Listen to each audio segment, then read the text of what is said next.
Good evening, everyone, and welcome to our July 13th North Middlesex Council meeting. It is 5:45. I would call this meeting to order. We're starting with disclosure of pecuniary interest. It is 5:45. I would call this meeting to order. Good to go. That guy sounds a lot like me. Call this meeting to order. Disclosure of pecuniary interest. Seeing none, we'll move forward. We will go to the quarter revision for the Henderson Drain 2022 appointment of the members. It'll be Councillor Keel, Deputy Mayor Cornelison, and myself on the quarter revision. So at this time, I would turn this over to Joanne. Whenever you're ready, Joanne. In front of you is, Mayor and members of the court. In front of you is the report for the quarter revision 2022. And my recommendation in front of you states that the quarter revision confirm the assessment schedules as detailed in the Streets Associate report dated April 22nd, 22 for the Henderson Drain 2022, and that a motion be made to accept the assessments.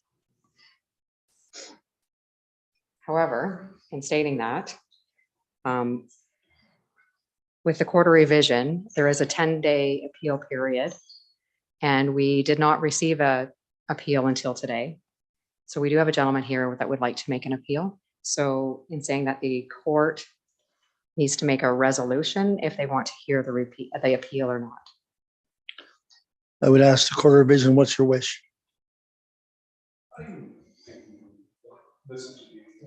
Yes. Okay. We'd hear the appeal.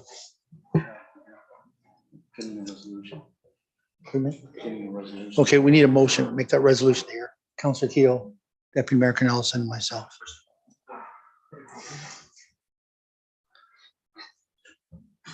Good evening, sir. If you could just give your name for the court to start. My name is Eric Stevens, and I have the property adjacent to Robert Robinson. I'm the director of the street here, and I apologize for not getting the appeal and writing giving the assessment on the property. I would make 2 points about this. First is that this is totally for the filling of this ditch is totally for the convenience of Robert, so that he can work the land from the road right straight back to the end of his property. And presently, the ditch is good condition and working properly. There's no need for improvement on it presently, and so I'd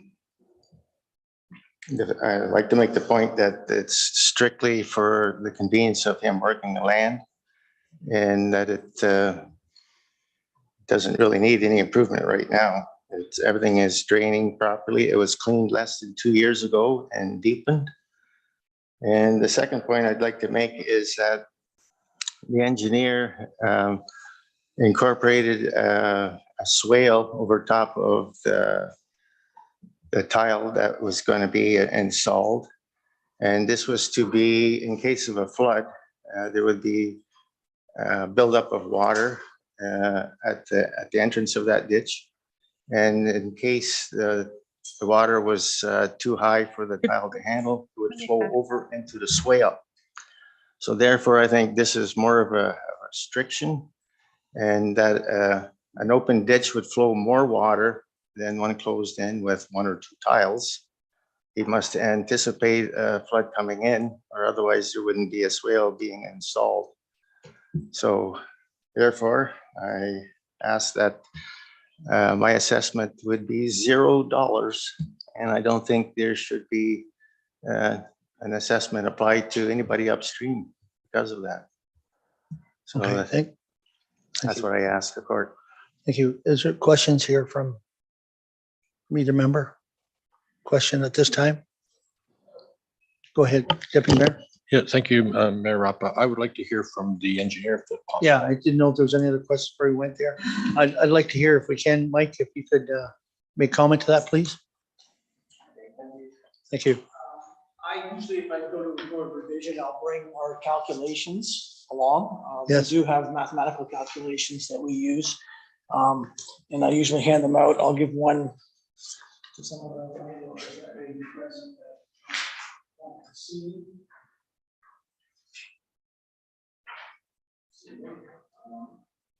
And then, so we can do that. Councillor Keogh. Thanks, Mike.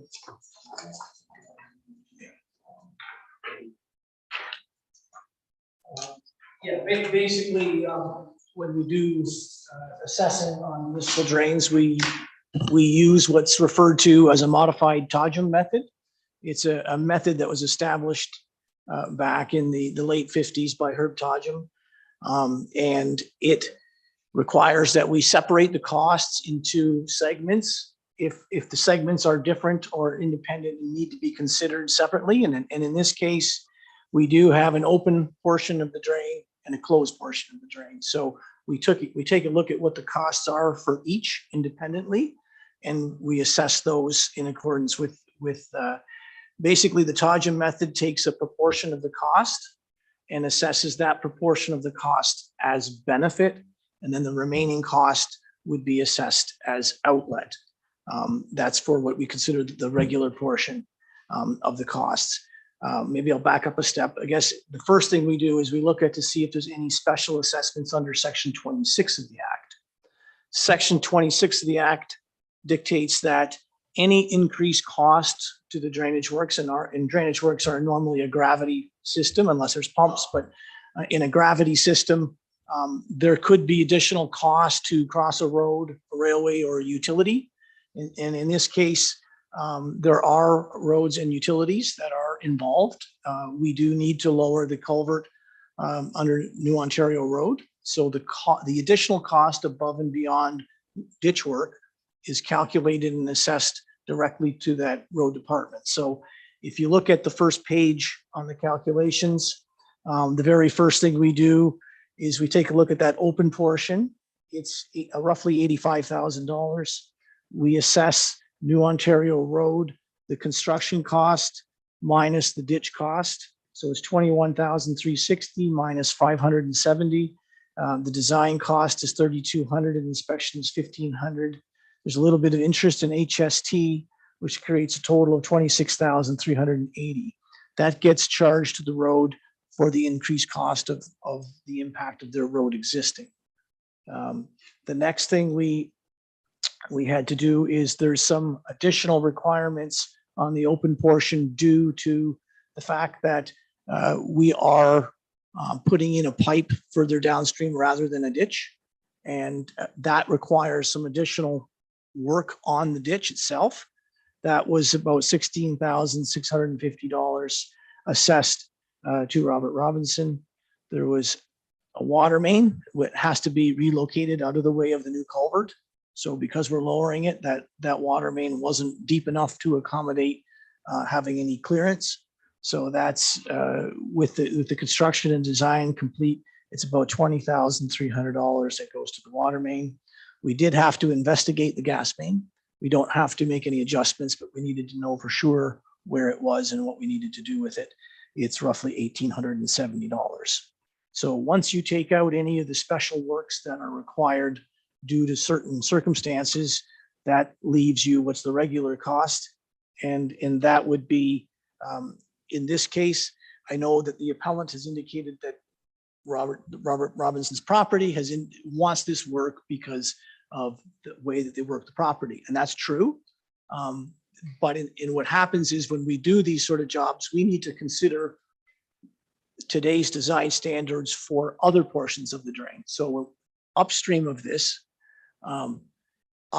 basically there's a short stretch of ditch on the Speeson's property, and then upstream of that you have tile. And there's a existing, the Henderson existing drain up there is a 16-inch tile. It's not that deep. And if there was ever any improvement made to it under the Drainage Act, so if a landowner requested improvement, you would need to be putting in a 24-inch pipe beside the 16. And the depth of that tile would be deeper than what the current design is on that ditch. That ditch was constructed in 1967. So it doesn't have the depth to accommodate a potential future 24-inch pipe.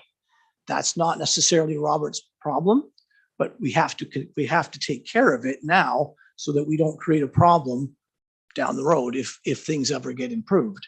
So we had to make that ditch deeper to accommodate the potential future upstream works. So that's roughly the $20,000. That's the regular cost. It gets apportioned to the benefiting landowner. The adjacent lands would pay benefit. Robert Robinson is $8,500. Bremere Farms was $3,200 and New Ontario was $460. That's at a benefit rate of 60%. So when we assess benefit is defined in the Drainage Act as better control of surface water, better control of subsurface water, increased land value, increased crop production, and that occurs generally along the length of the drain.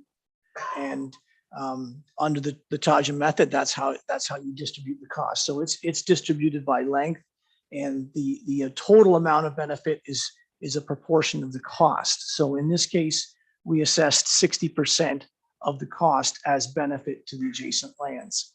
That's a relatively high percentage. It might be somewhat lower in a normal circumstance, but considering the circumstance and the fact that it is being instigated by Robert, that number was felt to be fair.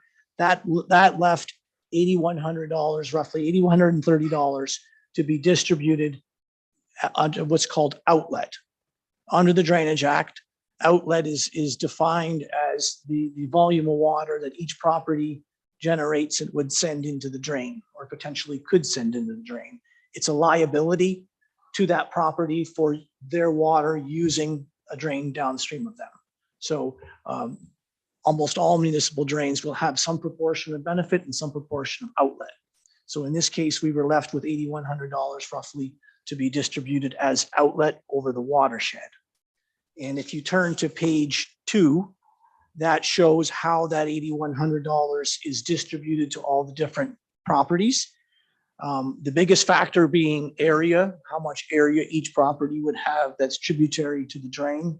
Then we also factor in any sort of runoff. If a property has some bush, then it's going to have less runoff out of the bush than it would out of a farmer's field. If it's a commercial property or a road that has more hard surface, the water is going to run off faster. So there would be an increased portion of their assessment for outlet. So we adjust the area up or down to account for how fast the water runs off the property. And then as well, on municipal drains, you're only liable to contribute for what's downstream of you. So in the case of some of the properties that are down near the bottom end, their water doesn't use anything above them or upstream of them. So we adjust the location factor, we call it, to account for the outlet. So when you take the numbers, we have an equivalent area that's been adjusted to account for those two factors. Take the 8,100 and divide it by all the properties that are in the watershed. So for the Speason's property on the open portion, that created a number of roughly $1,436 outlet. There's no benefit. We acknowledge that there's no benefit to the Speason's property for this work. It's being done at the request of Robert, and that there is some potential for future implications upstream, but that isn't happening now. It could happen at some point in the future. So that's that. You go back to page 1. Then we have what we call the closed section, which is the piece that's going east and west with the dual pipes and the swale. There is a swale being constructed over top of the twin pipes. The twin pipes are a much larger design than what we would normally have on a farm drain. But in this case, because there's a piece of ditch in between upstream on the Speason's property, we did not want to restrict the flow. We had to increase the design to accommodate a bigger rain event. The existing tile upstream of the Speason's property is currently, the municipal drain is a single 16-inch pipe. So, I mentioned that if you were to upgrade that pipe, it would be a 24 beside a 16. Well, when we get down to Robert's place, we're putting in a 30 beside a 30. So we did upsize that, but even then, if you get a really large rain event, the water may be flowing through the fields upstream. There's going to be flooding in a lot of places, but we don't want to make the flooding worse. So we had to create an overflow swale for it to go over. So when we look at the cost, in this case, when you put in twin 30s, it's quite an expensive proposition. It's $81,000 for that. So then we say, okay, what are the upstream lands needing to contribute to? They're not needing to contribute to a pipe. Currently, there's a ditch, and the ditch is satisfactory for them in its current state. So we look at what the improvements to that ditch would be if anybody was to improve that upstream drain, similar to what we looked at on this first section.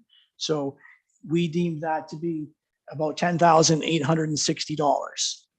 That was calculated on what the ditch would need if it was to stay a ditch and somebody wanted a better improvement upstream on that tile.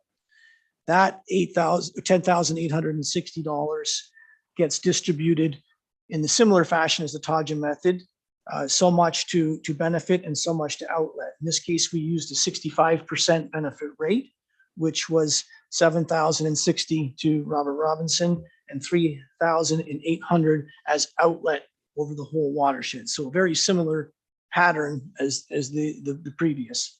I don't have a copy of the second sheet that shows that distribution, but it's done in this very similar manner. So of the $3,800, the species property, its portion of the $3,800 was $700. So you add the two together, and that matches the number that's in the report. So when you look in the report, that number, the total outlet cost on the species property is $2,136. The total cost of the report is $166,700. So that's the distribution to that particular property. If there's questions, I would be happy to answer. Questions? Deputy Mayor Ellison. Thank you, Mayor Rob. So in understanding what your presentation was just now, the argument we heard previously was that there's no benefit to the applicant, if you will. So he's not really being assessed for benefit, but perhaps more for outlet. Correct. Okay, thank you. Any other questions? Councillor Keel? Thank you, Mayor Rob. Is there any, what's the word I'm looking for, relief through OMAFRA? Like, have any discounts been taken into place for this? Yes. Or have they already been? Typically, what we don't show it as technically as part of the report. Okay. Because I think what you're referring to is possibly a government grant. So That's right. That's what I'm. government grants could be withdrawn at any time. And so we show it. People always want to know what it is because it affects their costs significantly. So in our report and what's provided to the owners is what we call a schedule of net assessment. And I think you probably have that as well as part of your original report. So for instance, the species property is $2,136. They're eligible to receive 1/3 of that back from the government, which creates a net cost of $1,424. Whereas not all the properties are grantable. For instance, the portion of the cost to change from a ditch to a pipe for Robert Robinson, that's not eligible under that granting program. So in this case, if you look at the total, it's $70,300. There's no grant available for that. The government doesn't think it's necessary. They've already provided grant at some point in the time to build a ditch. So that's not grantable. Okay, thank you. Any other questions? Any questions? Gentlemen, we have a recommendation in front of us. What is your wish? Councilor Keel.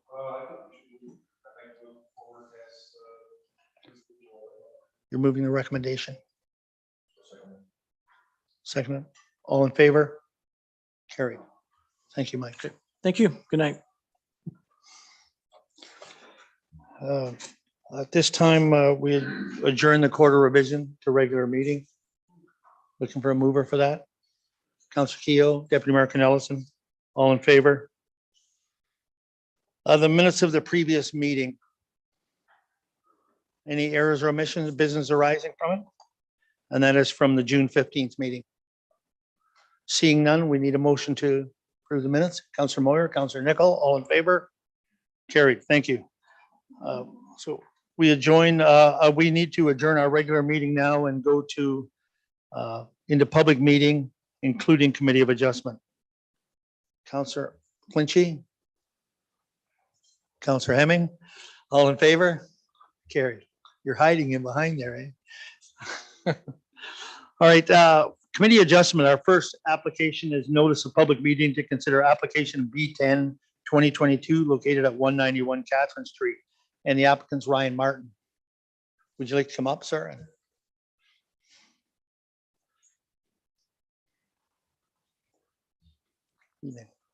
All right, Stephanie.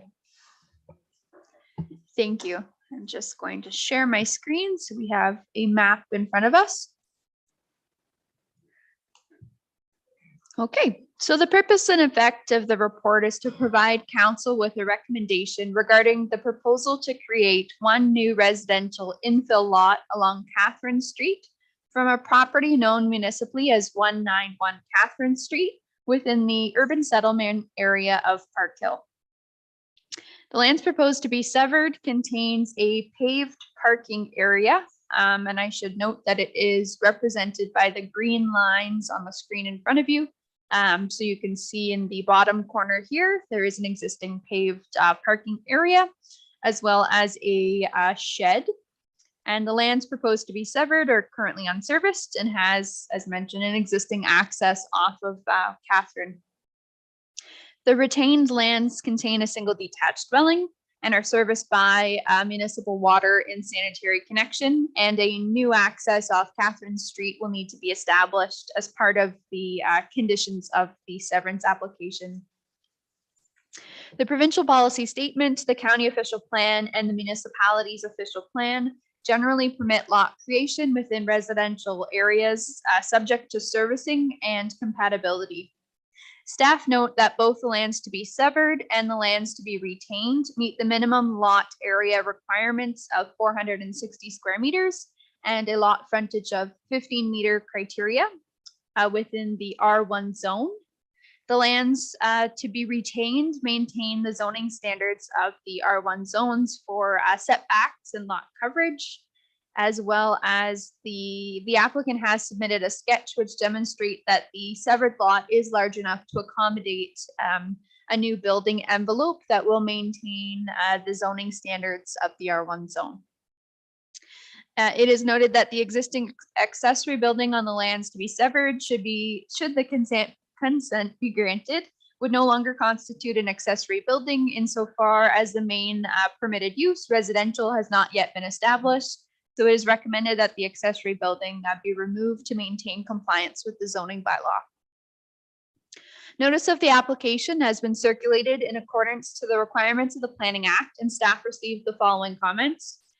The North Middlesex Chief Building Official stated that the following should be added as conditions of the consent application: that all existing accessory buildings be removed from the parcel to be severed, that a new driveway be installed for the retained lands in accordance with the driveway and parking standards of the North Middlesex zoning bylaw, that the existing driveway on the retained lands be partially removed in order to comply with the required setback to the new property line of 0.6 meters and maximum width of 7.5 meters in accordance to the driveway and parking standards of the North Middlesex zoning bylaw, that a lot grading plan prepared by a qualified engineer be provided for the new parcel in order to ensure orderly drainage of the property, that services be brought from the water and sewer mains to the property line to the new parcel, that the applicant confirm that the existing municipal services and phone, cable, hydro, gas services be wholly located on the parcel to be retained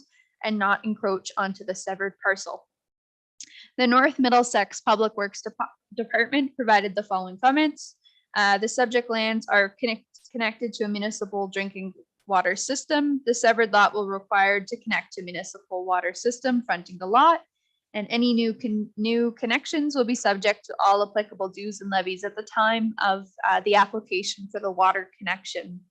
In regards to roads, as mentioned, the lands will be accessed from Catherine Street, And any new restoration or cost for the creation of a new access will be subject to the satisfaction of the municipality and its representatives.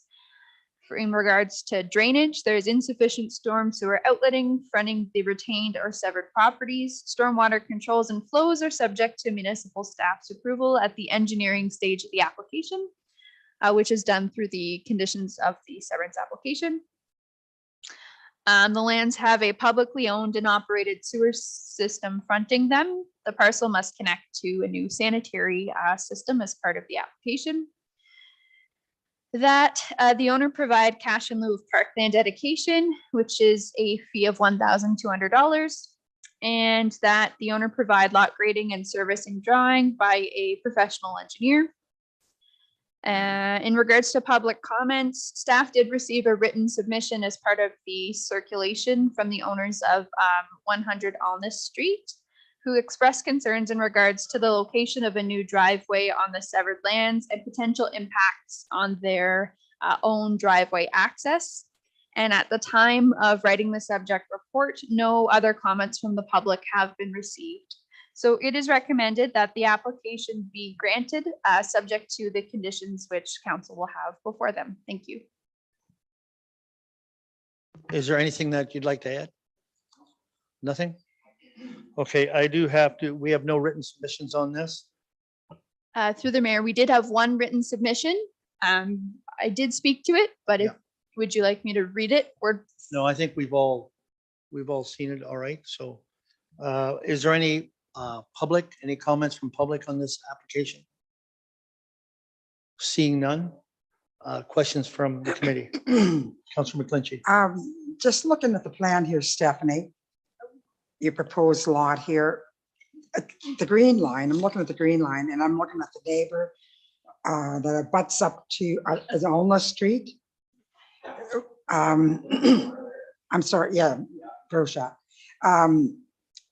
Is it touch, where I'm looking at that on the plan, is that actually touching her driveway, the line that's proposed there? Or can you? Through the mayor to the councillor, the extent of the green and yellow is the current property as it stands today. So what you're doing then, you're just you're severing the, you want to sever from the other one, is that what you're saying? From my existing lot, make it to a lot. So I'll have 2 lots there. Okay. So where would your driveway be when you put that? As of right now, I have no plans like set, but I'm not gonna go on to which would be the north side of the property. At the way the properties are laid out, it makes no sense to have it on their side. No. So I more or less reach the center or the south side, but within the building laws of the green years off the existing property. Okay. Yeah, because if the driveway is more south, it wouldn't create a problem for her because she's concerned about her parking there. Yes, but if you had the driveway more to the south, yeah. Okay, Okay. any other questions? Deputy Mayor. My question is to the applicant. Are you selling this lot as a service lot? I don't plan on selling the lot. Then I have a follow-up question for the planner. If the applicant is not selling this as a service lot, help me understand the rationale for him being responsible for bringing all the services to the lot. Through the mayor to the councillor, in order to create a new residential infill lot, there needs to be adequate services to the lot line. So any time that an infill lot is created within an urban area, the person who is selling or creating that lot is responsible for bringing all the services to the lot line? So through the mayor to the councillor, while we don't speak to who does what, it is a condition, a standard condition of a infill residential lot creation. Okay, thank you. Oh, one more follow-up question. And I understand the written submission, because if I'm looking at the picture here, if someone were to park on the new lot and then park on the side road, it could have an impact on their driveway. How do we propose to address that? Like, if my driveway is towards the south side of the lot, closer to the 191 Catherine,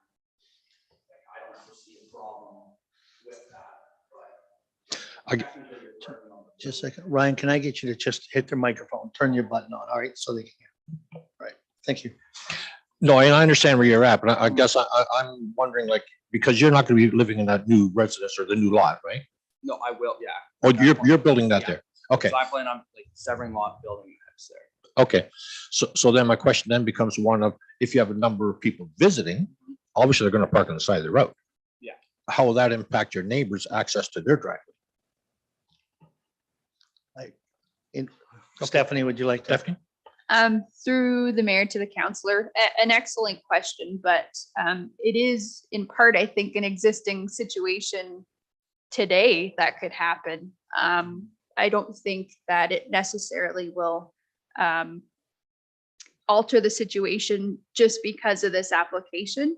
And I would note that the parking area, as the applicant had noted, has been functioning today, to my knowledge, unless the applicants can speak differently. Yeah, everything's worked out so far. Like obviously someone's parked there, we just communicate as neighbors and the problem's resolved, so. Okay, fair enough.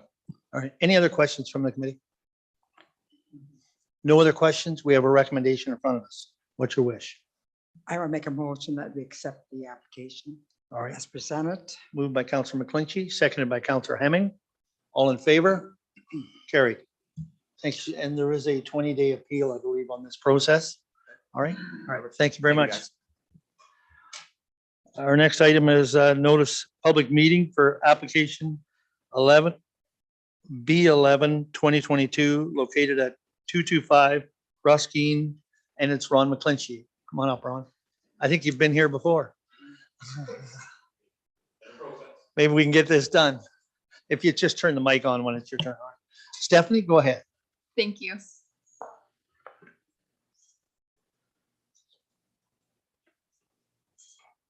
Okay, so the purpose and effect of this application is to implement a condition of consent B4 2022, which was conditionally approved by Committee of Adjustment on March 2nd, 2022. More specifically, the purpose and effect of the application is to establish a 3-meter wide easement registered on title on the severed lands in favor of Bell Canada to allow pedestrian and equipment access to the existing buried and above ground telecommunications infrastructure for maintenance and emergency restoration purposes. And I think I can switch my screen. So it is challenging to see on here, but the previous application, the severed lands is highlighted in green and the proposed easement is highlighted in black here. But I'm going to switch over my screen to show the draft survey so that you are further able to see the proposed easement. Subsequent to the public meeting that occurred in March, the applicant worked with Bell Canada in establishing the proposed easement that is in front of you to their satisfaction. Staff are satisfied that the proposed consent application to establish an easement can be considered minor in nature as well as administrative, given it's addressing an existing Bell infrastructure. The proposed easement is a requirement in order to establish a residential infill for development purposes located within the settlement area of Park Hill on full municipal services and is therefore in conformity with the County of Middlesex and North Middlesex official plans. The proposed easement will result in no physical change to the subject lands and is proposed to be located over a portion of an existing driveway that is vacant of any buildings or structures, so no impact to those features. The proposed easement would result in Bell Canada gaining legal accessibility and in turn maintenance over existing telecommunications infrastructure, both above and below ground. Staff are satisfied that the proposal can be considered sound land use planning and do not anticipate adverse impacts to surrounding land uses. It is also staff's opinion that the proposal will not result in any zoning standard conflicts or deficiencies. Notice of the application has been circulated in accordance to the requirements of the Planning Act, and staff received the following comments. Bell Canada notes that everything looks in order, but did note the street address in the top left corner here just has a spelling mistake to be fixed, which I imagine it probably already has been addressed. The North Middlesex Chief Building Official has no objections, and at the time of writing the subject report, no comments from the public have been received. So it is recommended that the application be granted, subject to the following conditions which council will have before them. Thank you. Thanks, Stephanie. Ron, is there anything you want to add? No, it's all worked out Okay, good. to the right Uh, spot now. Good. Any comments from the public on this application? Seeing none. Questions from council? Deputy Mayor, go ahead. Thank you. Stephanie, the area of easement, okay, to which lot would the ownership of that go? To the Mr. McClinchy's lot or the lot that's being sold? Through the mayor to the councillor. I believe it appears to be on the retained lot, but I would defer So to, you? that's correct. Okay. Yes, over the retained. Okay, thank you. Any other questions? Seeing none, we have a recommendation in front of us. Moved by Councillor McClinchy, second by Councillor Nickel. All in favor? Carried. Thanks, Ron. Thank We hope to see you again, but maybe not for the same thing, right? Notice a public meeting to consider application MV 5-2022 located at 177 Broadway. The applicant is Adele Mignot. Mignot is, come on up. Did I pronounce it right or not? No? Okay. All right. Thank you. Stephanie.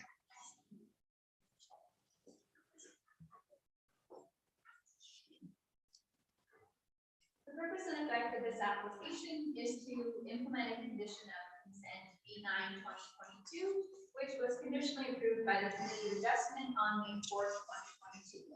More specifically, the applicant has applied to seek relief from the North Middlesex zoning bylaw in order to temporarily permit an interior side yard setback of 0.58 meters or 1.9 feet, whereas the minimum interior side yard setback of 1.5 meters or 4.9 feet is required for accessory buildings in the residential density 1 R1 zone.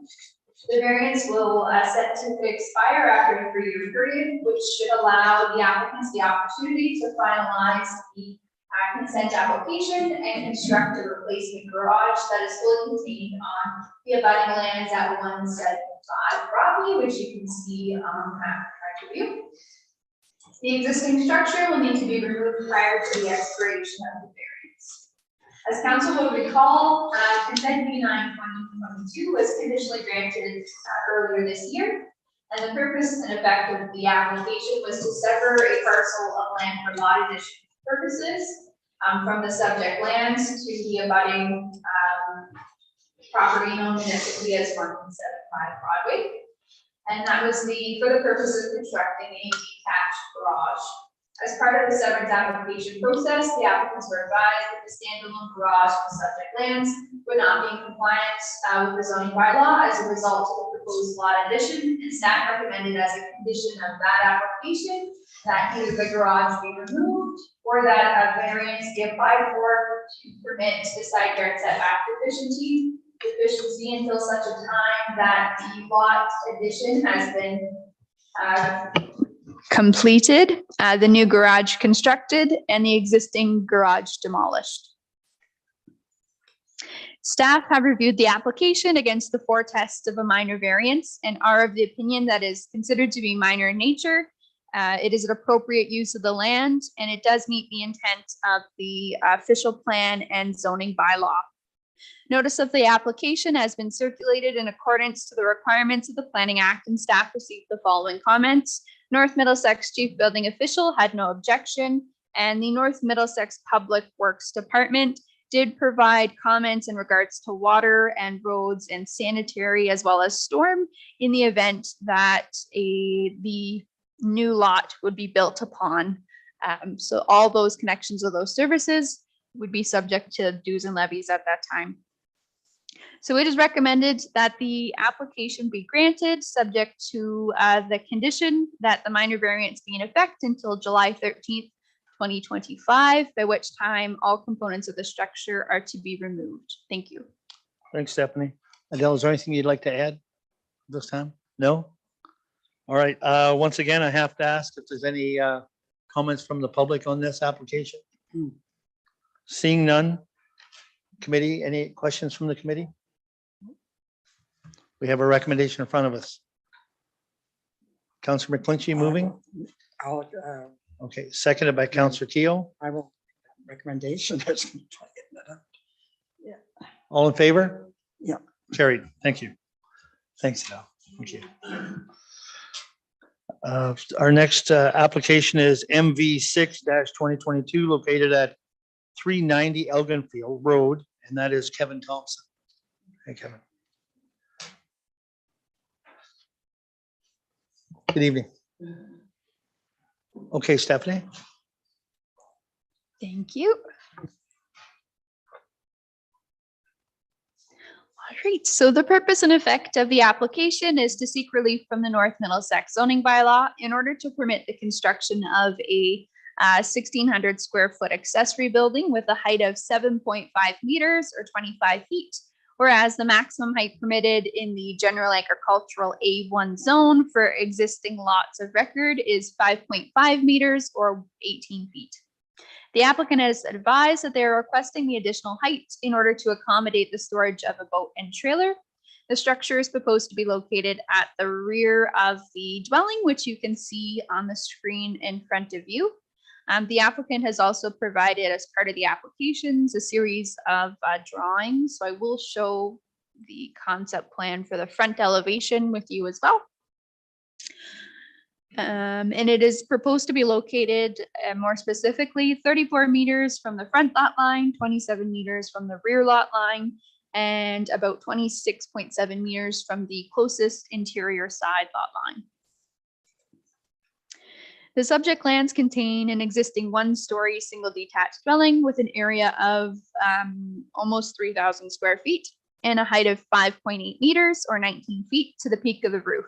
Staff note that although the proposed accessory building will be subordinate in ground floor area in comparison to the dwelling, the height will exceed the dwelling by 1.7 meters or 5.5 feet. Despite the structure proposed being located to the rear of the dwelling, staff are of the opinion that it is not considered to be minor in nature, as the accessory structures should be subordinate in size in comparison to the main use of the lands, which is in this case the single detached dwelling, which is 1.7 meters or 5.5 meters shorter. Notice of the application has been circulated in accordance to the requirements of the Planning Act, and staff received the following comments. North Middlesex Chief Building Official has no objection. North Middlesex Public Works Department has no comment. And at the time of writing the subject report, no written concerns or comments have been received from the general public. So it is recommended that the application be denied. Thank you. Thanks, Stephanie. Mr. Thompson, anything you'd like to add? Yes, please. Thank you for the opportunity to speak. Little background, my name is Kevin Thompson. Together with my partner, Connie Hodgins, we purchased the property in May of 2021. With the hopes to be closer to, well, not the hopes, to be closer to family and the hope of building a shed which could hold our toys, short form. At this time, I'd like to take a few minutes to reply to the evaluation report. And is a variance considered minor in nature? We agree that by definition, the variance we are requesting isn't minor. However, we do suggest that the impact to our property and the surrounding farmland be minor. As you'll notice from the aerial view on page 4, we are surrounded by farmland and believe that it'll have minimal, if any, effect on any of the neighboring properties. Is a variance an appropriate use of the land? We would argue that it is an appropriate use of the land in our neighborhood. As previously mentioned, we're an agricultural area and there are many accessory and farm buildings in the neighborhood. Does a variance maintain the intent of the official plan? we think in this case, there should be some consideration granted to our unique location. As you can see, like, we're not impacting any of the houses. We are, again, surrounded by farmland.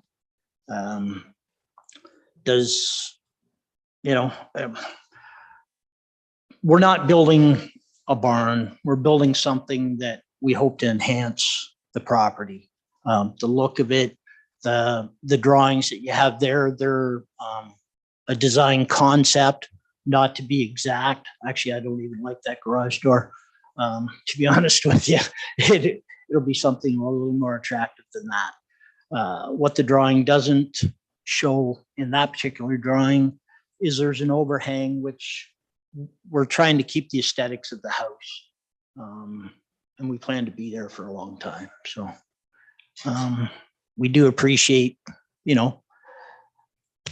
your opinion or the opinion of the planning department, but we do argue that, we do think it is minor in nature, given our unique location.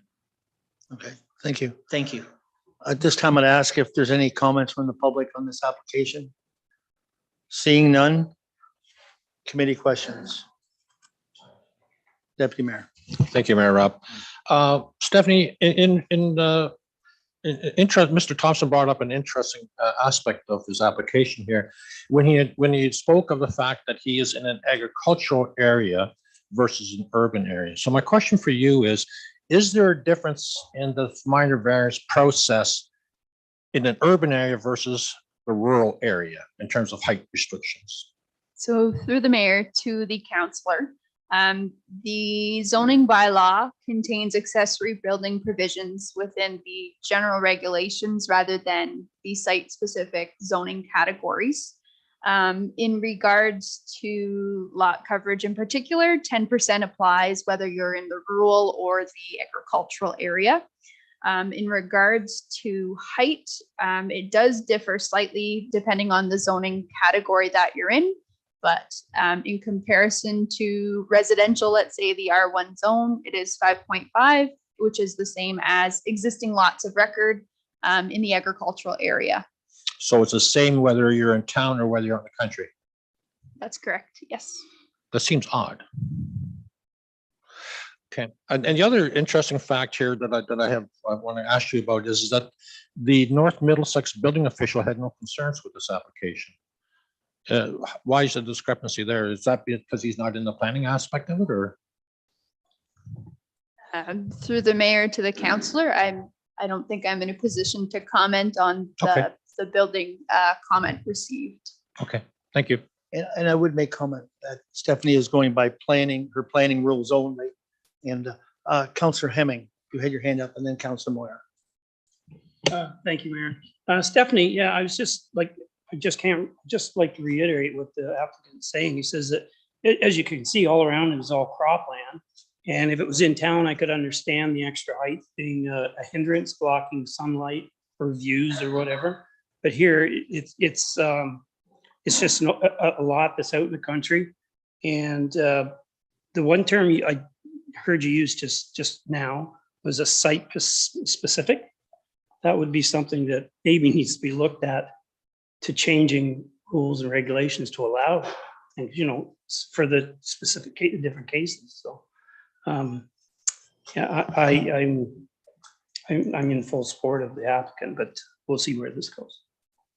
Okay, thank you. Councillor Moyer. Yeah, I just wondering, I know this won't have any bearing on this application, but wondering because of the farming practices now with larger equipment, buildings are much larger than what they used to be. To house the equipment, that maybe that's down the road, that's a bylaw that we should possibly look at, maybe increasing the height a bit. And the second thing to the applicant, the overhang, you got about an 8-foot overhang on that. Yes. On the front end of it. Now, if you were to eliminate that and take it back to you'd be lowering that building by about 2.5 feet then. Yeah, because your building is, you got 8-foot cantilever, with your pitch, you're coming in, that's going to have a 32-inch height over that wall. The trusses will be offset No, but I'm saying if you eliminated that 8 foot, you could lower the height of your building. But it doesn't help you with 14-foot door. No, that would stay the same. Your wall height would stay the same, and just be your peak height would be lower. Okay. So that still doesn't get you within the boundary, but it does lower it down a little bit. And honestly, it won't, like, I mean, it's not gonna change the height if we offset the trusses to allow for. I guess part of the problem is we're, part of the situation is the trusses are already made. Oh, you're gonna make it, okay. They're sitting in my yard, have been for some time. Okay. And it's just been it's been a learning and a lengthy process. We're working through it. Well, that changes it, yeah. Is for our fifth wheel trailer and a boat that we have. And that's why we're asking for. And we can just look at the application that's in front of us, Yeah, not helping yeah, to design the bill. It's just, we have to look at the application. Stephanie, any other questions from the committee? Just one comment. The biggest sticker is the fact that it's higher than the house, correct? At that time, from a planning standpoint? Through the mayor, that's correct. Yes, the definition of accessory building in itself speaks to being subordinate in size in comparison to the dwelling. And in this case, it is a one-story dwelling, which I recognize has a challenge to accommodate your ultimate goal of what you're looking to store. So. Okay, thank you. Thank you. Any other questions from Councilor Keel? Thank you, Mayor Rob. To the applicant, according to this drawing, you have a 16-foot door? That's what? 16 wide, 14 high. Okay. And you require 14 feet. I do normally house my fifth wheel trailer. Okay, thank you. That garage door is not sitting in the yard too, is it? No. Okay. Okay, just checking. Okay, thank you. Any other questions? No other questions? You have a recommendation in front of you to deny the application. What is the wish of council? Councilor Hemming. I'd like to make a motion to grant the application. Okay. Is there a seconder for that motion? Councilor Keel. Is there discussion on that? No, in favor of that? Opposed? One opposed. It does carry. Thank you. There is I should mention a 20-day appeal, but. All right. Notice of public meeting to consider application MV7 2022 located at 254 William Street. And it's George and Carrie Pender that's here, I believe, or their agent is Josh McTeer. Is someone here? Yeah. Would you like to? Would you say he's supposed to be here? But oh, do we have him coming in? He hasn't come. Okay, he hasn't. You haven't got him on the waiting list? Okay. You can speak for this. You can speak for this. Okay, Stephanie? Thank you.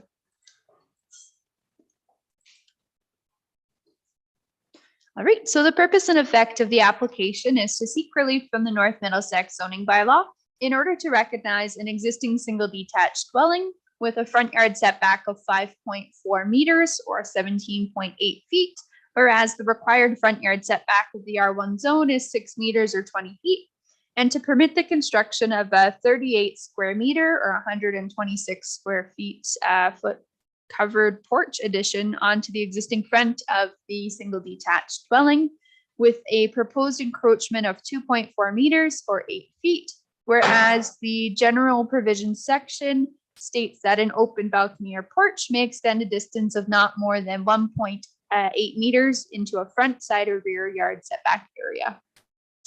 The requested variance would result in the front porch located 3 meters or 9.8 feet from the front lot line. Staff have evaluated the application against the 4 tests of a minor variance and are of the opinion that it is considered to be minor in nature. It is an appropriate use of the land, and it does meet the intent of the official plan and zoning bylaw. There are abutting properties that are located, or the two dwellings on either side at 252 and 258 over here are located about 2.5 and 3 meters from the existing front lot line. So it'll keep in the character. And there are several front porches in the area along the street as a whole. Notice of the application has been circulated in accordance to the requirements of the Planning Act, and staff received the following comments. North Middlesex Chief Building Official has no objection. The North Middlesex Public Works Department has no comment. And at the time of writing the subject report, no written concerns have been received from members of the public. So it is recommended that the application be granted. Thank you. Thanks, Stephanie. Is there anything you'd like to answer? Nothing? All right. All right. I got to ask once again, any comments from the public on this application? Seeing none. Questions from council? No questions. We have a recommendation in front of us. I would make a motion that we accept the application as presented. Moved by Councillor McClinchy, seconded by Councillor Keogh. All in favor? Carried. Thank you. Thank you. That was tough. Thank you, Stephanie. We need to adjourn that meeting, the Committee of Adjustment, and go to regular meeting. Moved by Councillor Moyer, seconded by Councillor Nickel. All in favor? Carried. All right, we have a delegation in front of us, and that's the Ellis Craig Dog Park volunteers. So Charlene, are you speaking to this? Okay. Make sure you turn on your mic before you start. Hi, I'm Charlene McNair, Kessel from Ellis Craig, and we've put together a dog park steering committee for, am I doing this right? Am I supposed to speak yet? Yep. Okay. It was presented to the Ellis Craig Village Association a couple of meetings ago about a proposal for a dog park to be built within the village, and would we be in favor of that, and would we put together a group to help with the maintenance, help with the development, the marketing of it, and the everything that goes with that. So we're here to help. Okay. Questions from council? Deputy Mayor Canales. Thank you, Mayor Rob. Charlene, the only question I have for you, looking through the presentation that you brought here before us today, but one of the things that I thought was lacking in terms of who will be responsible for cleaning the dog park in terms of dog droppings, et cetera. And I know that owners are supposed to, but they don't always do that. So in the event that that's not done, who would take on that responsibility? Yeah, there will be our committee, as well as the Ellis Craig Village Association and the Ellis Craig Lions. We've been in conversations with all three groups, and we're hoping with that many people in the community that we will maintain that. Okay, my concern is that it would fall upon municipal staff to do that. So what you're saying to me then is that that will not be the case. We're hoping that that's not the case. We're hoping that we, as a community, can make sure people pick up after themselves. Okay, that's not exactly the answer I was looking for. I was looking for a confirmed. Yes, we will look after that. Thank you. Other questions? Councillor McClinchy. As far as baggy pickups or stuff like that, or do you guys supply that, or do the ones that have the dogs have those bags on the leash that they, when they pick up after themselves, or is going to be a dispenser there to get rid of the stuff, or how's that going to work? So currently where the dog park is proposed is down at the Ellis Craig Lions Park along the Asable River. And currently the Lions Club supply bags. So they are along their nature trail that they have there currently that they maintain. And so they don't feel it's an issue to add a couple of more little bag setups around the fence line. So I believe it's being handled that way, but most dog owners, responsible dog owners, pick up and bring their own. So approximately how many people with their dogs would use that? Just ballpark guess to what do you think, how many people will actually use that park? Hard to say. The very few that I have spoke with have all been in favor of it. They're not here, unfortunately, tonight. We do have a number of people. I was hoping they could be here, but it's a very busy night. But we have some senior citizens that said this is the first recreational facility that they feel that they can actually use. It's a great place for seniors to come, allow their dogs to run and get the energy out. And they're a member of on Tuesdays, I forget the name, Craig Active. And there's a few of them that own dogs, and they're hoping that it's a place where they could come, gather, and let their dogs run. So it's a good portion of them. We have some people with disabilities and recent surgeries that said, you know, they have hip issues, they can't walk their dogs. I think it will be used by all demographics in our community. There's a gentleman on our group that has young children, and he's looking forward to having a place where the dog can run with kids. I think you would find most people that own dogs in our village, there will be a small portion that are against it. As with anything that's built with recreation, I've been a part of building things in our community before. There's always going to be some pushback, but I think you will find most dog owners, I have a few with me here tonight, they're in favor of it and they'll look after it. Just another question, because I do know I'm familiar with dogs. Who is going to be responsible for those aggressive dogs that attack, like big dogs versus little dogs? I mean, I have seen with my own eyes, they automatically just attack, and it's the owners in the middle, and they don't know how to don't know what to do. It kind of traumatizes them because they're unpredictable. Like big dog versus these little dogs and whatever. Looking at is that going to be an issue? We're hoping it's not. We're going to do everything possible to make it a non-issue. Any of the concerns that were addressed in the survey that you folks put out, we're hoping to take into consideration moving forward with the project. The proposal that was drawn up by the Recreation Department, it had a large dog area and a small dog area with like a little place in the middle where you enter the large dog that way, small dogs that way, to try and greatly reduce that. You can never speak for every dog owner. You would like to think anything like that could be addressed immediately.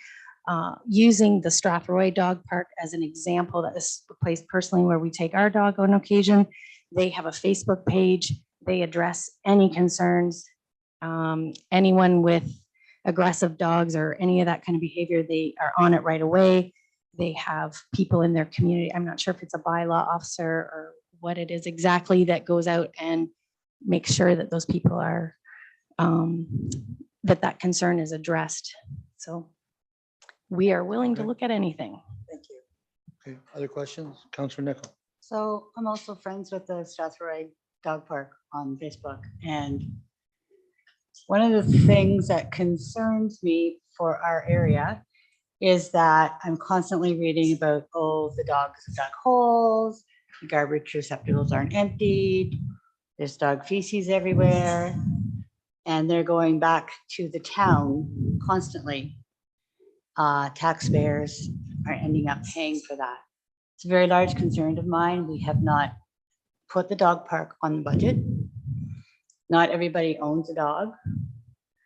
And so I question why every taxpayer should have to pay for a dog park, whereas I'd sooner see dog owners pay for it. Don't get me wrong, I love dogs, but I don't feel that every taxpayer in North Middlesex should pay for a dog park to be kept up by municipal staff. And I'm also concerned, and I've brought this up at a meeting before, about the liability of been told that our insurance won't go up a lot, or it maybe not go up at all. But there is still a liability of dogs attacking children, people, and other dogs. And to me, that has not been properly addressed yet.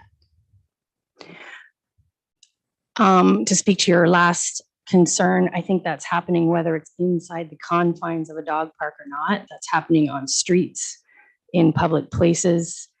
People have dogs that get off the leash or attack other people. It's not just happening in the confines of a dog park. We have formed this volunteer committee to help with the maintenance and to address any concerns going forward for the municipality. This is something that we feel, this is our steering committee. We will gather all the resources possible to try and keep as minimal a cost to the municipality for the maintaining of this park.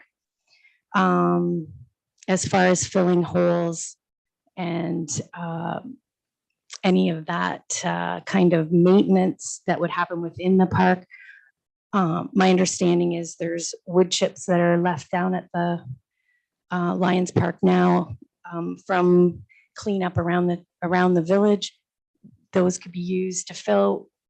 That's what our volunteer committee is willing to do, is to maintain the park to the best of our ability. As far as not every person in town owning dogs, the people that don't own dogs, I think, are more apt to be less forgiving when there's neighbors' dogs barking and causing nuisance.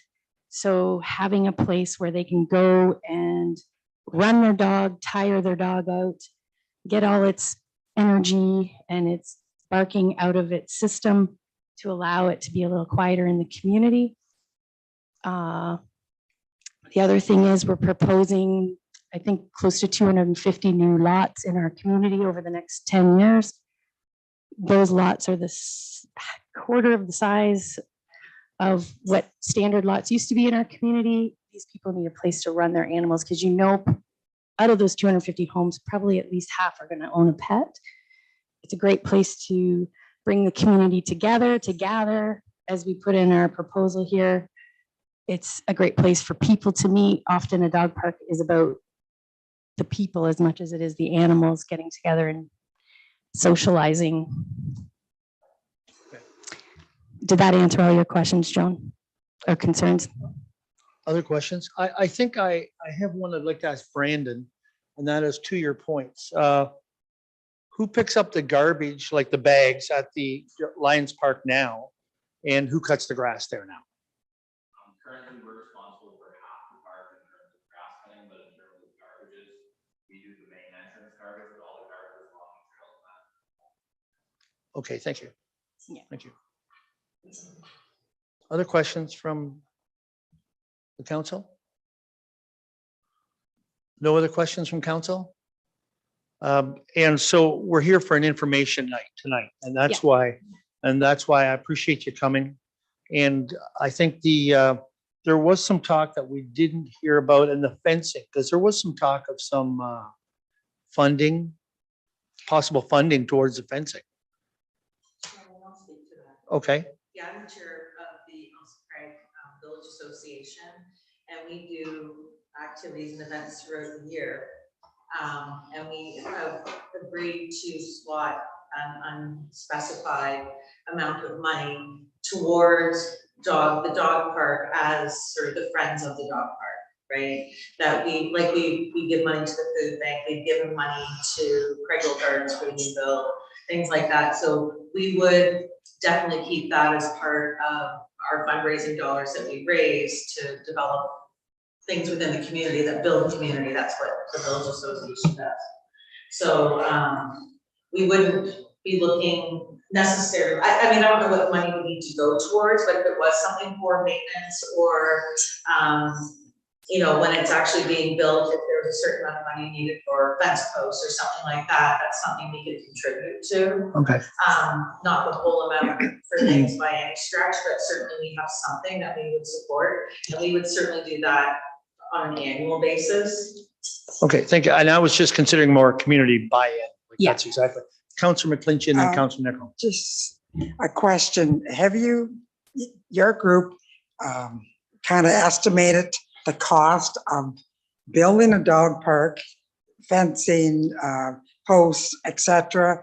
The cost, have you actually put together an estimated cost to that, what you figured that would be? I We think haven't, we were going Brandon might be able to by, answer that. yeah, we were going by the rec department. Okay, oh, okay. Brandon? If you recall last year, I brought a report forward to council. I forget. Aligning the dog park proposal, council moved forward with it. The cost was broken down to a page fence, which is more like a cattle fence, and then versus a galvanized chain link fence. And the cost for the page fence option was around 50 pounds for galvanized chain link. Was close to And I think if I can, on that part of it, when this is over, we're going to ask staff to bring a report back on this, okay, Yeah. for this dog Yeah, park, I'm to sorry. get those answers. I'm sorry, I think I did remember, but we've seen a lot of reports. Right. Yeah. Yeah. No, Can't, that's all right. so I'm kinda And I'd so- just like to add, like, we also recognize that when that report was made and that budget was made, there has been increases in costs. everything. And so, yeah, as the dog park committee itself, we're not, we're on board to help with fundraising, raising awareness in the community. And I find when you do have a fundraiser or some sort of support from your general public, they're more apt to take care of it. That's just my personal opinion on events and projects I've been a part of in the past. Thanks, Charlene. Thank you. Councillor Nichol, you had a question yet? Yeah, so I had the honor of attending one of your meetings and we discussed this. And if I remember correctly, you had a gentleman who was willing to donate the fencing. Is that still in the works or didn't produce? I actually or- don't recall that. I'm Okay, sorry. I do. Yeah. Tree was there too. Do you remember some of It- I know we had offers before from Okay. certain people Yeah. with their name on it. Yeah, And we'd be willing to look into that if this is a go-ahead to I think help we can do that Brandon through a with that. report. I Thank think we can you. do that through a staff report. Is there anything, any other new questions that we? No? Thanks, Charlene. Thanks for taking the time to come and see us. Thanks for taking the time and come and see us. And I think we would ask Brandon if we could get a staff report going forward to move forward on this project or to make a decision on this project. Thank you. Thanks. Thanks. This is staff reports. Now, a report from the drainage superintendent, review of the Henderson Drain tender. Joanne.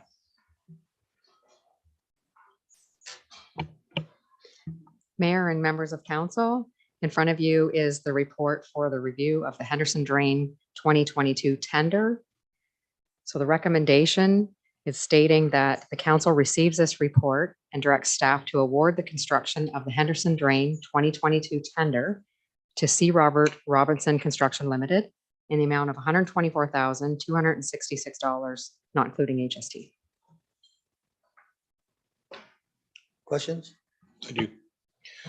Joanne, is this the same drain we spoke of, we discussed earlier at the beginning? Yes, It is? yes. So my question here is, Mr. Robinson, is he not the main force or driving force behind this application? Yes. And is this not a conflict for him? Or I want He's a clarity. contractor and we've sent it out to 3 contractors as per our procurement policy Okay, and we received 2 tenders. okay, all right, I just, the answer, thank you. Okay. Councillor Keo. I would just also like to add to the deputy mayor, we have had other contractors before that have purchased farms and have won the tenders on on the drainage on their own farms. So Okay. Any other questions? No, we have a recommendation in front of us. Moved by Councillor Keo and Deputy Mayor Cornelison. All in favor? Carried. Thanks. Thanks, Joanne. The next is the petition received an appoint engineer to the Burley Drain, 2018 Drain E. So Mayor and members of council, In front of you is the report for the petition received and to appoint the engineer for the Burley Drain 2018 on Drain E. So the recommendation in front of you states that council received the petition for drainage works by owners under section 78 of the Drainage Act, and that council receive this report and appoint Spreet Associates as the engineer to the project. Questions? No, we have a recommendation in front of us. Moved by Counselor Keough, seconded by Counselor Hemming. In favor? Carried. Yeah, okay. Thanks, Joanne. Next, we have Manager Recreation Facilities Concession Services, the RFP. Mayor Ropp and members of council, the report in front of you is a tender document for concession services. As you may recall, at budget committee, as well as some recreation committee meetings, we have talked about our concession stand and our inability to turn profit off it. Staff would like to RFP out the concession services to see what's out there in terms of profitability, to try and bring in somebody which would benefit the municipality. So this report just kind of outlines where our issues have lied in the concessions running it ourselves. And then just with the recommendation that we do put it out for tender to see what's out there, and perhaps there's good options for us to turn it into a profitable venture for us, as well as still provide the community a great service.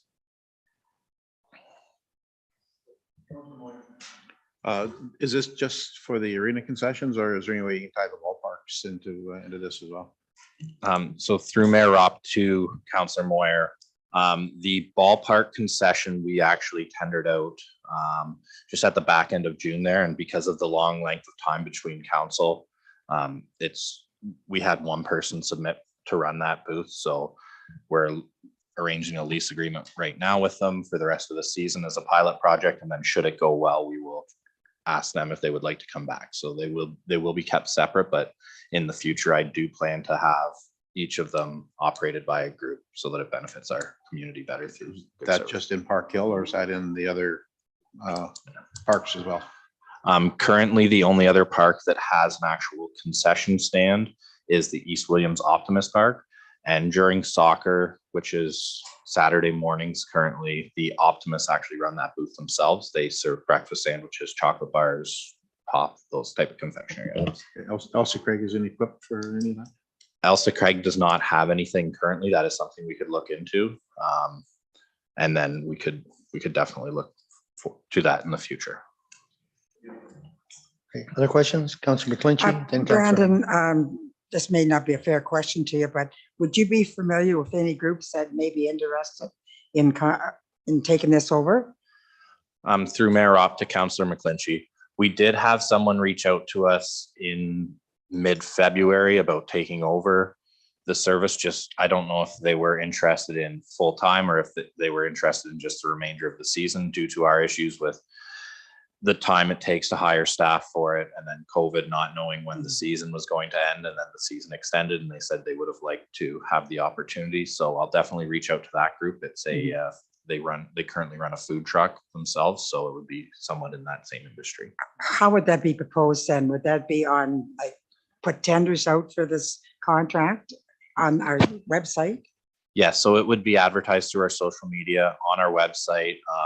I will reach out to some of the neighboring food trucks or neighboring municipalities who have theirs contracted out, which is a high percentage. I'll reach out to the people who are currently under contract with them and forward them the tender document as well. And then as you guys have seen, the tender document was attached to this report, and then that will come back before council in mid-August. Councillor Hemming. Thank you, Mayor. Brandon, is the Lurie Ball Diamond not being used? And because there's a booth there too. Correct. So through Mayor Ropp to Councillor Hemming, currently the Lurie Ball Diamond has one group on there. Wednesday nights, we have a U9 girls team that plays there for about an hour, and that's the only usage it has currently. And just in recent history, they've used it more for practice than they have for games. And then that booth it's been quite some time since it has been opened. So. Okay. Any other questions? No other questions? We have a recommended motion in front of us, moved by Deputy Mayor Cornelison, seconded by Councillor Hemming. All in favor? Carried. Thanks, Brandon. Thanks. Our next one is a report from the CAO on the delegation of the site plan control. And Jonathan's with us on Zoom. Good evening. Through the mayor, got to get it out of me. It's been a couple of days. Anyways, through the mayor, members of council, this report in front of you is a delegation of site plan control authority. As through Bill 109, More Homes, More Choice, the province of Ontario pushed down some streamlined effects in terms of removing red tape in terms of housing. In effect, this one is being recommended towards council that Council of the North Middlesex does hereby delegate the site plan control authority to the CAO of the municipality. In a synopsis, this generally will allow completeness checks and site plan authority to be internalized within the administration. Again, this is one that is legislated from the province through Bill 109 that we have to do the delegation authority. And I'll open the floor for any questions. Any questions for Jonathan on this? Deputy Mayor Cornelison. Thank you, Mayor Rupp. Jonathan, the question I have is because with the site plan control, with the time limit of 60 days, with the Osable Bayfield, are they involved in any of this process with the 60 days in site plan control? Through the worship to Deputy Mayor Cornelison, yes, and all the stakeholders that we would generally see being Hydro, Bell, Rogers, they all have say through the process of site plan control. ABCA is involved as an invested party for comment and authority. To get to your, I believe your question in terms of timeline, how do we ensure that we keep those timelines, is also a discussion with ABCA locally in ensuring that they're done in a timely fashion. And unfortunately, the way that Bill 109 is structured, if a timeline is lapsed by a third-party agent, it is still the responsibility of the municipality to refund those funds in terms of the application process. So we would be subject to someone else's timeline. Okay, thank you. Any other questions? No other questions. We have a recommendation in front of us. Moved by Deputy Mayor Cornelison, seconded by Councillor Moyer. All in favor? Carried. Thanks, Jonathan. Jonathan, you have the next one, and that is Ellis Craig SCADA Tender Award. Through the mayor to council, the recommendation before you, be it resolved that Dalcon Electric Limited be awarded the contract for the Elsie Craig SCADA improvement project in the amount of $190,000 excluding HST. The reason for seeing this report and its change, in 2001, the municipality was able to get a grant award for the second round of modernization, which was going to be coupled with the pollution control plant in Park Hill. Subject to the plant being put on hold, staff renegotiated the terms of the grant award and allocating the funds to the Elsie Craig pollution control plant. In a synopsis, the improvements and it being localized in Park Hill in the pollution control plant there, we're going to be one and the same in terms of the servers and the PLCs and the manifolds. However, because that project's been on hold, we pushed it back to Elsie Craig and we were able to renegotiate that. So again, my apologies. The contract award is actually for $198,000. So the recommendation should be changed to be it resolved that Dalcan Electric Limited be awarded the contract for the Elsie Craig SCADA improvement project in the amount of $198,000 excluding HST. Are there any questions? Questions? Councillor Hemming and then Councillor Keel. Yeah, thank you, Mayor. I just can't believe the differences in there. Like it's $100,000 difference to the closest bid almost. Through the mayor to the councillor Hemming, I actually reached out to Dalcan to confirm their pricing to ensure that they would honor that price. They would have the ability to withdraw upon an error being discovered. And they affirmed that, no, that was the bid price that they wanted to submit and we're going to proceed with them. Okay. Follow up? So this Dalco Electric Limited, they're an accredited company, obviously, but have they been around a long time? They have. They are one of the ones in southwestern Ontario that this is a very specialized service, and they are one of the 3, if not 4, within the local area that can install these, and they've been around for a number of years. Good for them. Okay, thank you. Okay. Councillor Keel. Jonathan already had made the correction to 198,000. Okay, you got your. I'm good. Any other questions? No other questions? We have a recommendation in front of us. Counselor Nickel, second by Counselor Moyer, all in favor? Carried. Thanks, Jonathan. We're going now to passing of accounts and we're looking, just waiting for Estelle.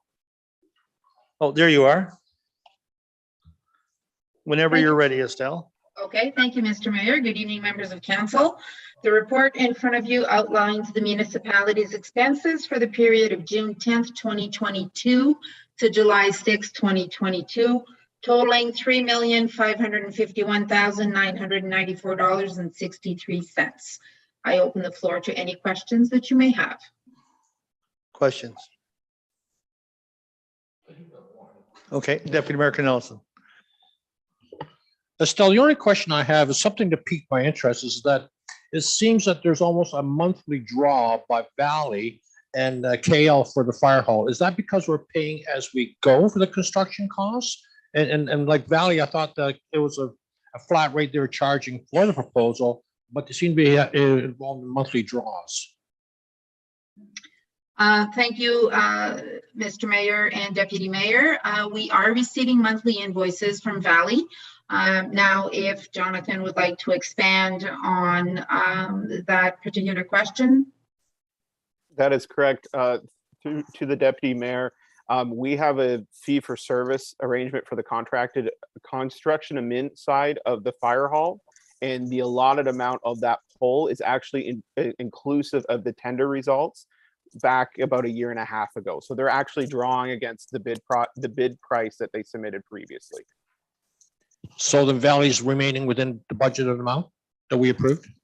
There is some, we can come back to council at the end of the year when we're getting closer to refining the project. There has been some scope changes, but we had some allowances in the contract with Valley to exercise that.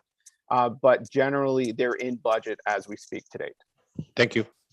Any other questions on the accounts? No other questions? Good thing you stayed home for this, Estelle. There's only one question.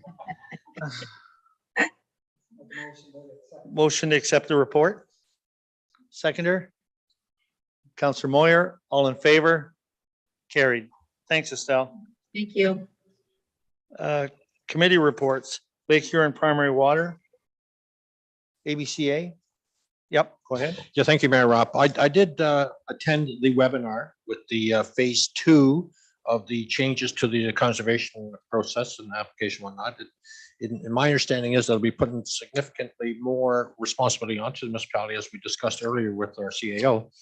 But it was interesting, and I think we might want to be cautious on the memorandum of understandings that we engage in, because it seems to me that there will be a significant increase in fee for services. So I just wanted to make everyone aware of that. Okay, thank you. Any questions for Deputy Mayor? Not at this time. Blue water recycling, anything you want to add to that? Economic development? Local school? Go ahead. So at our last meeting, unfortunately, we did not have quorum. However, we did have a very interesting, very great conversation. And I just wanted to point a few things that came out of that conversation. First of all, both Sean and Arlene would like to thank everyone for their support and for going to the very warm and welcoming school board in the cold. So they did want to thank us, and it did not go unnoticed apparently by the folks inside. The other thing I wanted to bring up was our high school. They are bringing in agricultural courses into North Mid. So they will be specializing. They will have specialized courses in agriculture in North Mid High School, which I'm hoping, obviously, that it will increase the amount of students that are going to that school. And those students will be given special credit for those courses. And they're actually beginning this year, but it will be for senior years. Arlene will speak more to it when we have quorum, but that was pretty exciting news, because for a long time we've talked about specializing in bringing the kids back. And this is one step closer. Yes, I have a question for the council, Nicola, if I may. The agriculture program that they're offering, and I'm really excited about that. Did they indicate whether or not that was a direct result of our task force? Because that certainly was something that we had discussed at length. It definitely did come up with your task force. She did not confirm that that is why they were doing it, but she did say that it did come up in those discussions. Any other questions for her? Councillor Hemming. Yeah, thank you, Mayor. Councillor Nickel. So they say they're going to bring an agricultural program. Is it going to be like, and maybe you don't know all the details yet, but is it going to be geared towards workforce in the agriculture sector, or is it going to be like crops and herd management, stuff like that? Unfortunately, at this point, I can't answer that.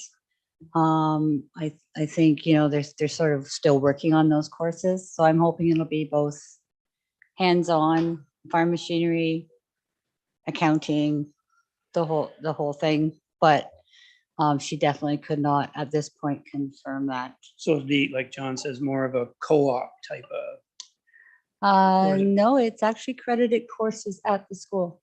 Well, steer them towards labor force if you could. I'm sure Thank that's you. probably their goal in the long run. I hope so. Councillor Moyer, did you have a question? Comment? Support Joan that Arlene really couldn't speak of it. She just did mention that there is an agricultural course coming and she couldn't give us any details of. Yeah, but that's still good that. news. That's Yes. good to hear that. Great, great. I did see that she did submit her name to go in the election again.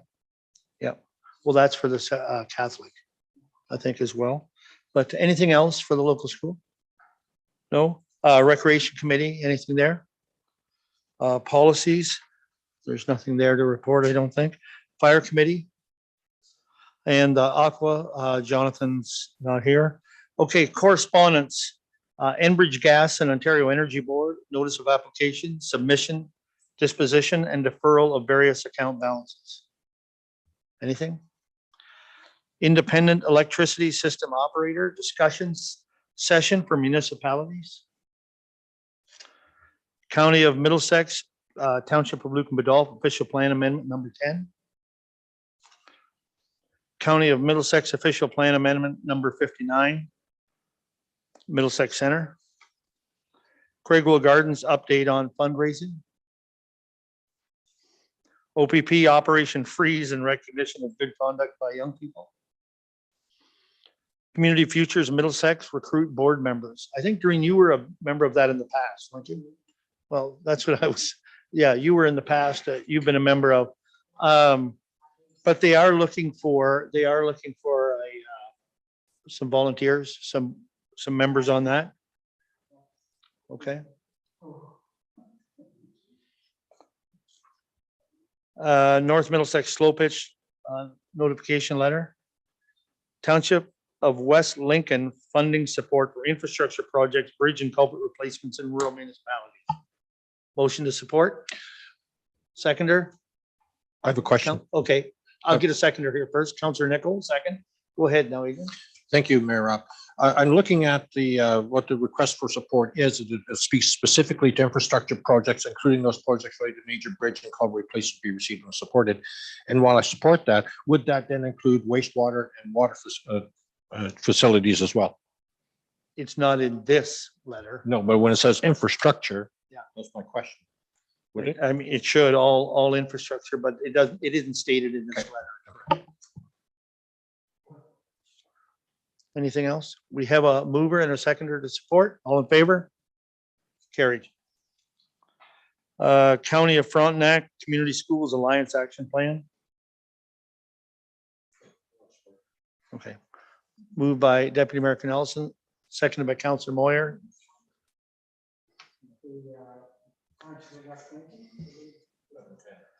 Yeah.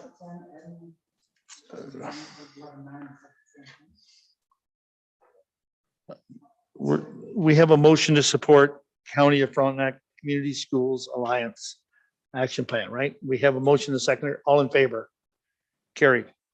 Now, what one are you saying? Oh, the Township of West Lincoln requests Premier of Ontario to revisit Bill 109. Receive and file. And finally, the County of Hastings Amber Alert Resolution. Move to support it. Seconder on that, Councilor McClinchy. In favor? All right. Okay, other and urgent business. Other business?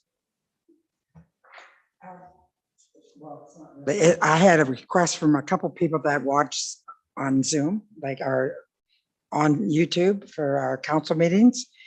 And they asked if the council and everyone that's present could speak into the speaker because they don't hear them. Yep. Like, and they have a difficult time hearing what they're saying. So I'm speaking into the speaker sort of thing, so they can really, but it just, when there are things going on, people like to hear, but they don't hear what is being said. And I think sometimes we forget our microphones, Yeah. and I don't notice it either sometimes. We'll just try to be better, be more vigilant on that. Sure. Any other business? Seeing none, deferred items are in front of you. Communications, including the county council meeting. Did everybody see there was an update that just came through last week, I believe it was? There was an email that came through showing the business of the county. Any questions on that? I see that Petty Street will be closed. There's a notice up that it'll be closed for 2 weeks while they're putting culverts in. They're replacing some culverts on Petty Street. So there'll be a short closure on that before they pave. And the paving estimated the end of the month. With that, they would start paving. Okay. Councilor Hemming. Yeah, Mayor Up. So it'll be open for local traffic though, right? To come and go. Correct. Correct. Um, I mean, you got to know where the culvert's down right at the time, but yes. Yeah, no, because for Well, big trucks and unloading and stuff like that. But while they're taking a culvert out, it won't be open. Oh, Okay. Yes, it's if you look at the notice, I believe it's from Narren Road to Bear Creek. 81 Center Road. No. Anyways, there's a couple of different closures they'll have, but they're going to close off a section. They won't close the whole. Okay, but there will be some closures on that, just to watch for that. Nothing else for the county. So reading of the bylaws.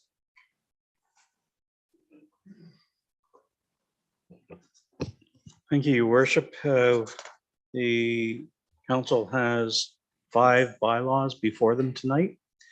The 5 bylaws are Bylaw 076 of 2022, authorize execution of a partial discharge of an encroachment agreement between Robert Rundle and the municipality of North Middlesex.